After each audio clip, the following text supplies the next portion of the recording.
आज का जो हमारा चैप्टर है द सोल्जर, जिसको हम लाइन बाय लाइन एक्सप्लेन करने जा रहे हैं, तो आप लोग बने रहें।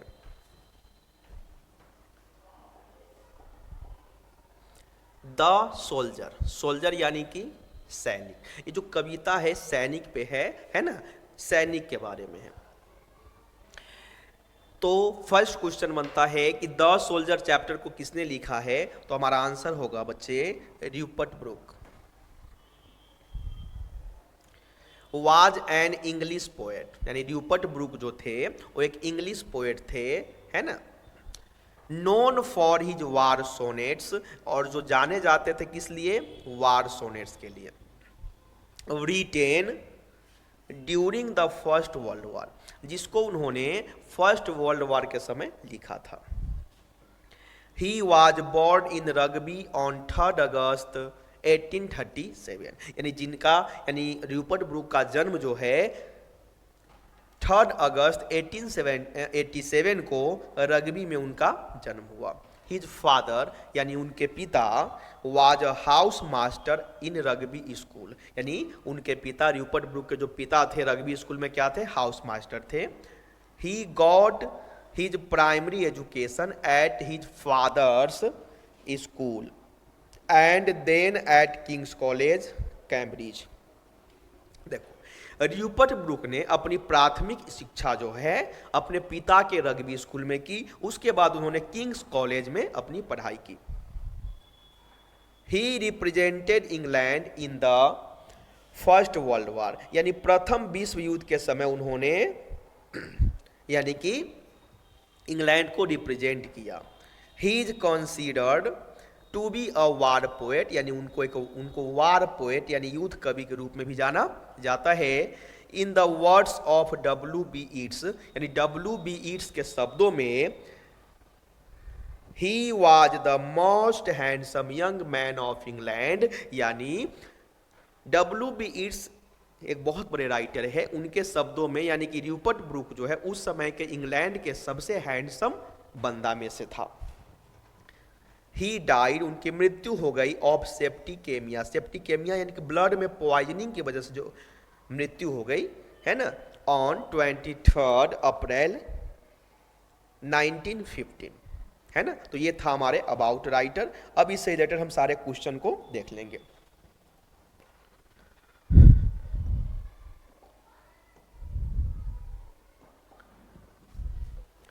फर्स्ट क्वेश्चन कहता है Rupert Brooke was born in, Rupert Brooke का जन्म कब हुआ, 1887। Next, he was a dot dot dot poet, वो कवि थे, कैसे कवि थे, तो इंग्लिश या ब्रिटिश पोएट थे। Next, his father was a dot dot dot in Rugby school, उनके पिता रग्बी स्कूल में क्या थे, तो आंसर होगा बच्चे house master. Next, at which college was he educated, उन्होंने अपनी शिक्षा किस कॉलेज में की, तो King's college. Next, Rupert Brooke was a dot dot dot poet, Rupert Brooke कैसे पोएट थे बच्चे, तो वार पोएट थे।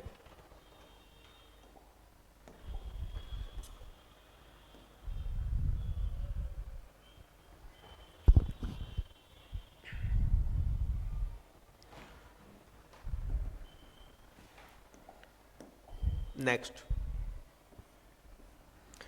Who told him the handsomest young man of England, यानी किसने र्यूपर्ट ब्रूक को इंग्लैंड का सबसे हैंडसम व्यक्ति बताया, तो इसका आंसर होगा बच्चे W.B. Yeats. Next, Rupert Brooke represented England in which war, यानी र्यूपर्ट ब्रूक ने इंग्लैंड को रिप्रेजेंट किया किस वार में, तो आंसर होगा बच्चे First World War. Next, he died due to, उनकी मृत्यु हो गई किस वजह से, तो सेप्टिकेमिया नामक बीमारी जो ब्लड में पॉइजनिंग की वजह से हो जाती है। Next, he is specially famous for his, वो फेमस थे किस लिए, तो सोनेट्स के लिए वो फेमस थे।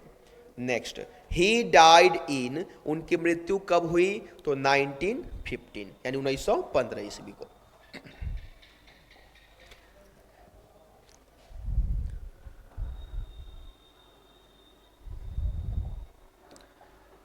Next,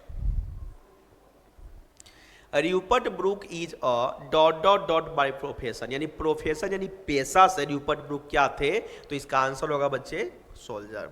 next, most of Brooks poetry was about, यानी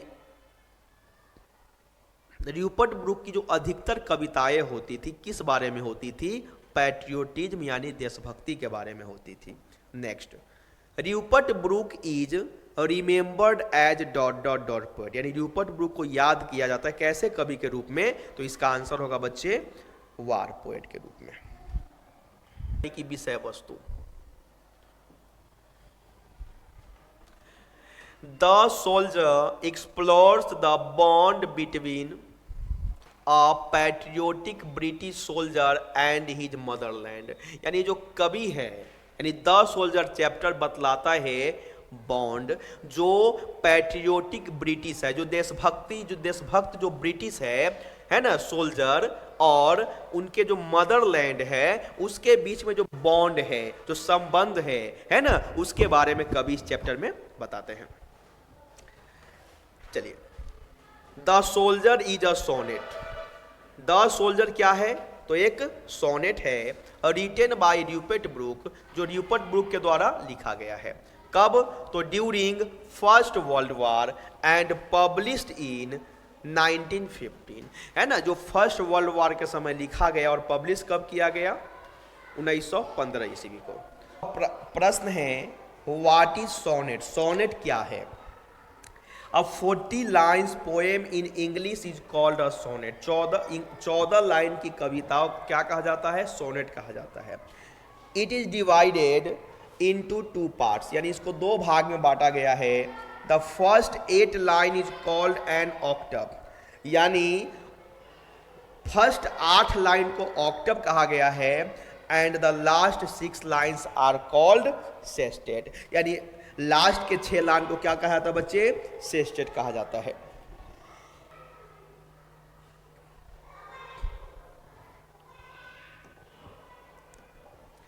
तो मेरे प्यारे बच्चों, जो चैप्टर है देशभक्ति पे है ना, देशभक्ति, हर एक लोगों के अंदर देशभक्ति होनी चाहिए, है ना। सोल्जर के लिए एक ही सेंटेंस है काफी, डू एंड डाई, करो या मरो, उसके पास कोई दूसरा ऑप्शन नहीं होता है। चलिए तो बात करते हैं, अब हम स्टार्ट करते हैं चैप्टर को। र्यूपर्ट ब्रूक कहते हैं, इफ आई शुड डाई, यदि मैं मर जाऊं, थिंक ओनली दिस ऑफ मी, तो मेरे लिए केवल इतना सोचना, मेरे लिए केवल इतना सोचना, that there is some corners of a foreign field that is for ever England. देखो इनके अंदर देशभक्ति कितनी है। कवि कहता है कि अगर मैं मर जाऊं तो तुम मेरे लिए केवल इतना सोचना, विदेश की जिस धरती पे मेरी मृत्यु हो जाए, उस धरती को हमेशा के लिए इंग्लैंड की धरती समझना, इंग्लैंड नुमा धरती समझना। There shall be in that rich, क्योंकि रीच अर्थ, क्योंकि वो जो समृद्ध धरती है, और रीचर डस्ट कंसील्ड, क्योंकि उस धरती में एक समृद्ध कण छुप गया है, हाइड हो गया है। मेरे प्यारे बच्चों, आपके एग्जाम में पूछ देता है कंसील्ड का क्या मीनिंग है, तो हाइड यानी कि छुपा हुआ। ठीक है बच्चे, देखो ये ऐसे ही हमारे सोल्जर होते हैं जो देश के लिए मर मिटने के लिए तैयार रहते हैं। तो इस लाइन को मैं फिर से आपको समझाना चाहता हूं। कवि कहते हैं, यदि मैं मर जाऊं, अपने सैनिकों को प्रेरित करते हुए, उनके अंदर देशभक्ति को जगाते हुए, कवि कहते हैं यदि मैं मर जाऊं तो तुम केवल मेरे लिए इतना सोचना कि मेरी मृत्यु विदेश की जिस धरती पे होगी, वो धरती हमेशा के लिए इंग्लैंड नुमा धरती समझना, यानी वो धरती हमेशा के लिए इंग्लैंड की धरती हो जाएगी, क्योंकि वहां उस धरती में एक समृद्ध कण छुपा हुआ होगा, इसलिए वो धरती हमेशा के लिए इंग्लैंड नुमा धरती हो जाएगी। यानी डस्ट यानी कि एक कण।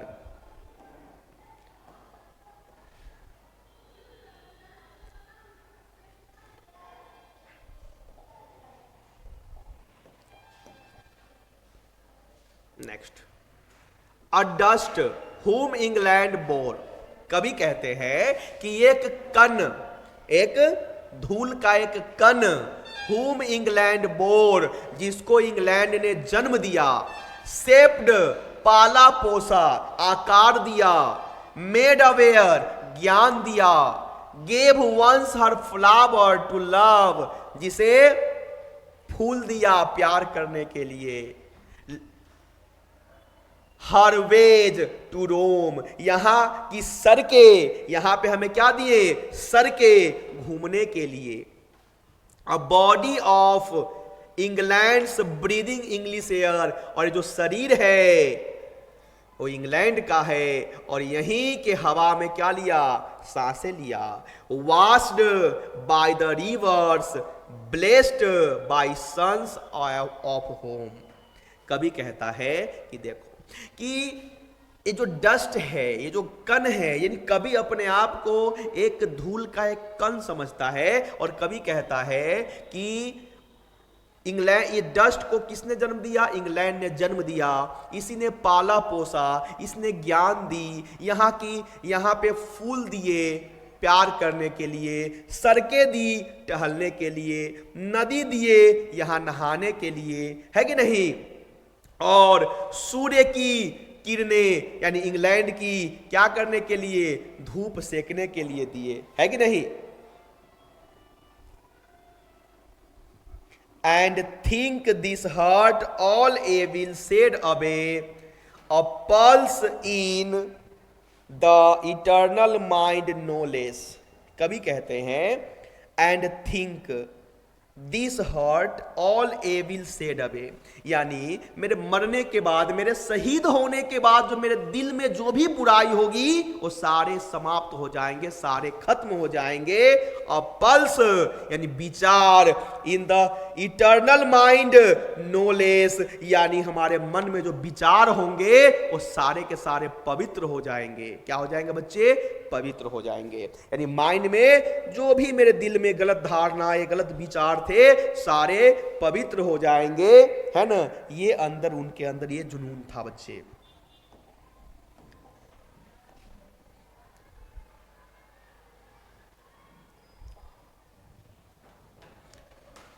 Gives somewhere back the thoughts by English England given, है ना। यानी वो सारी बातें मुझे याद आएगी जो इंग्लैंड के द्वारा, जो भी विचार जो इंग्लैंड के द्वारा दिया गया है, वो सारे बातें मुझे याद आएंगे मेरे मरने के बाद, मुझे शहीद होने के बाद। हर साइड्स, वहाँ की नज़ारा, वहाँ के जो नज़ारे जो हमने देखे हैं वो मुझे याद आएंगे। एंड साउंड्स, वहाँ की गीतें याद आएगी। ड्रीम्स हैप्पी एज हर डे, और उन दिनों जो हमने सपने देखे थे, बड़े बड़े सपने देखे थे, वो सारे सपने मुझे याद आएंगे।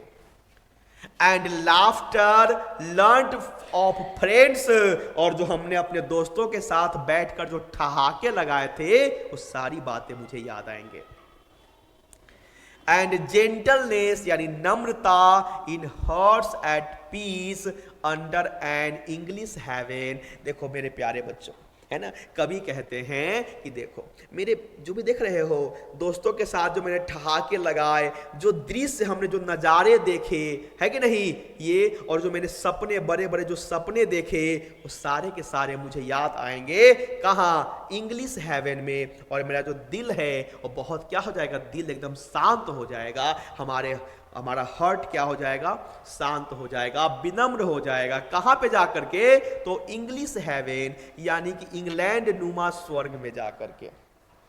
यहाँ पे हमने दे दिया बच्चे इंग्लिश हेवन। कभी अपने देश के, इंग्लैंड के लिए अपने प्राण त्यागने के बाद स्वर्ग में भी अपने देश और अपने माहौल को जीवित देखना चाहते हैं, यानी वो मरने के बाद स्वर्ग में जाएंगे। तो उनका कहना है कि मैं इस स्वर्ग को भी इंग्लैंड नुमा स्वर्ग बना दूंगा। इतनी देशभक्ति उनके अंदर था, है ना। और आजकल हमारे देश में देशभक्ति कम होते जा रहे हैं, है ना। तो जिनके माइंड में भी ऐसी बातें है तो इनसे सीखे, है ना, कि देशभक्ति क्या होती है। ठीक है मेरे प्यारे बच्चों। Who told Rupert Brooke the most handsome poet of his time, यानी र्यूपर्ट ब्रूक को किसने उस समय का सबसे हैंडसम व्यक्ति बताया? तो इसका आंसर होगा बच्चे W.B. Yeats। Next, the soldier is a dot dot dot, the soldier क्या है? तो सोनेट है। नेक्स्ट, इन हॉट at peace under an English heaven, यानी ये जो लाइन है ये किस चैप्टर से ली गई है? तो the soldier. Next, the word England is used in the poem for how many times, यानी इंग्लैंड वर्ड का यूज पूरी कविता में कितनी बार की गई है? तो इसका आंसर होगा बच्चे 4 times. Next, who is the narrator of the poet, यानी पोएम, यानी इस कविता का जो नरेटर है, लेखक है, वो कौन है? तो द पोएट यानी कि कवि खुद ही है।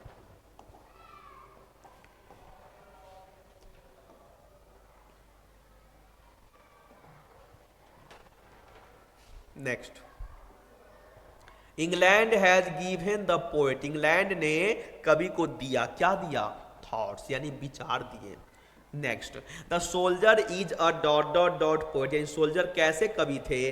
तो वार, यानी sorry, the soldier is a dot dot dot poem, यानी द सोल्जर कैसी कविता है? तो वार पोएम है। Next, sonnet was divided into 2 parts, octave and sestet, यानी सोनेट को 2 पार्ट में बांटा गया, एक ऑक्टव है और दूसरा है sestet. Next, a sonnet is a poem of dot dot dot lines, यानी कि अ सोनेट, एक सोनेट जो है कितने लाइन्स का होता है?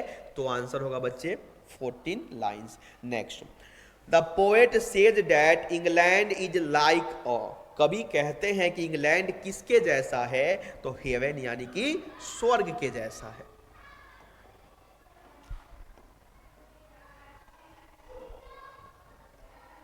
Next, the poet considers himself as richer dot dot dot of England, यानी कवि खुद को इंग्लैंड का क्या समझता है? समृद्ध, क्या? तो आंसर होगा बच्चे डस्ट, यानी कि कण। Next, Rupert Brooke praises, Rupert Brooke प्रशंसा करता है किसका? तो इंग्लैंड का। Next, the poet has always breathed dot dot dot air, यानी कवि हमेशा किस हवा में सांस लेते हैं? तो आंसर होगा बच्चे English air. Next, the soldier is dot dot dot poem, the soldier कैसी कविता है? तो अ पैट्रियोटिक, पैट्रियोटिक का मतलब होता है बच्चे देशभक्ति, क्या होता है? देशभक्ति। Next, octave has dot dot dot lines, है ना? अभी कुछ देर पहले हमने बताया कि 8 लाइन्स, पहले 8 लाइन्स को ऑक्टव कहा जाता है और 6 लाइन्स को सेस्टेट कहा जाता है, तो इसलिए हमारा आंसर होगा बच्चे 8 lines.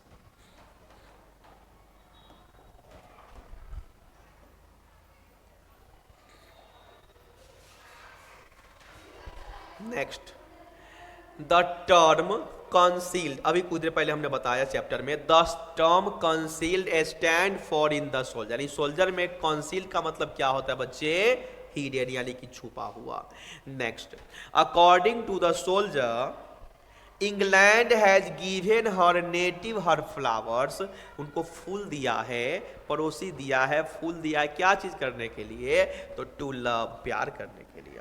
Next, who has composed the poem the soldier, the soldier को किसने लिखा, कंपोज किया है? तो इसका आंसर होगा Rupert Brooke. Next, sestet has dot dot dot lines, sestet में कितने लाइन्स होते हैं?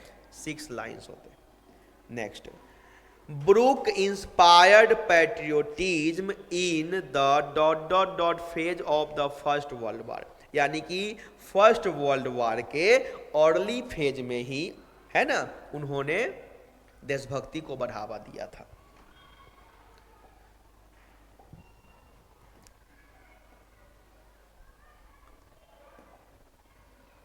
Next, his reputation chiefly rest on war sonnet, है ना, 5 वार सोनेट, यानी उनकी जो 5 वार सोनेट्स पे उनकी रेपुटेशन टिकी हुई थी। Next, England has given her people her veg, है ना, यानी कि इंग्लैंड ने उन्हें दिया, लोग दिए, वहाँ की रास्ता दिए, क्या करने के लिए, तो सड़कें घूमने के लिए दिए। नेक्स्ट बैठवा रहे हैं। Next, the place where the soldier would be buried should be treated as the part of, यानी उसको, यानी कि जहाँ पे सोल्जर यानी कि जो कवि है वो जहाँ पे उनको दफनाया जाएगा वो जमीन हमेशा के लिए किसकी हो जाएगी, तो इंग्लैंड की हो जाएगी। Next, the speaker of the poem the soldier is अ, यानी कविता का जो पोएम है, कविता का जो लेखक है the soldier is a dot dot, the soldier क्या है ना, तो एक सोल्जर है। Next, Rupert Brooke speaks in the guise of and dot dot dot soldier, यानी कि वो किस रूप में रिप्रेजेंट करता है अपने आप को, तो इंग्लिश सोल्जर के रूप में।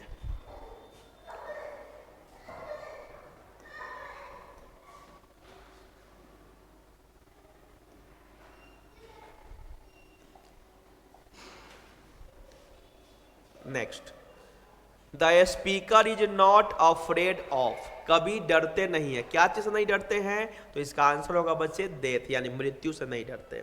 Next, his father was a head master at dot dot dot school, यानी उनके पिता रग्बी स्कूल में हेड मास्टर थे, कहाँ, तो रग्बी स्कूल में। Next, the poet wants all dot dot dot to said away from people's mind, कभी चाहते हैं कि लोगों के दिमाग से क्या समाप्त हो जाए, तो एविल, यानी कि बुराई। Next,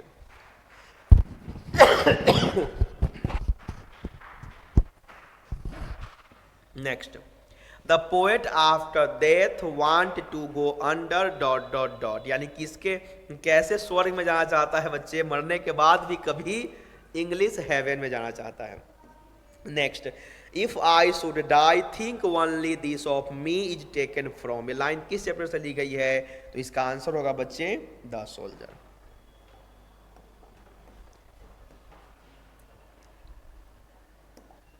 next, a pulse in the eternal mind no less is written by, ये किसके द्वारा लिखा गया है, रूपर्ट ब्रूक के द्वारा लिखा गया है। नेक्स्ट, अ डस्ट हुम इंग्लैंड डॉट डॉट डॉट, है ना, ऐसा कण जिसको इंग्लैंड ने क्या किया है ना, तो जन्म दिया है, आकार दिया है, ज्ञान दिया है। ठीक है बच्चे, चलिए, तो हमने द सोल्जर का जो ऑब्जेक्टिव क्वेश्चन था उसको कर लिया, अब हमारा है समरी, इसको हम लोग देख लेते हैं।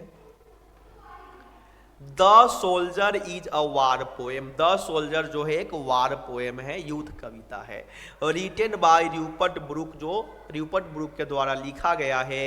He was an English soldier, वो एक इंग्लिश सोल्जर थे, है ना, एंड ऑल्सो अ पोएट, वो एक कवि भी थे। Famous for his war sonnet, वो फेमस थे, प्रसिद्ध थे वार सोनेट के लिए। In this poem he talks about his sacrifice for the country, यानी इस कविता में वो अपने देश के प्रति जो त्याग है उसके बारे में बात करते हैं।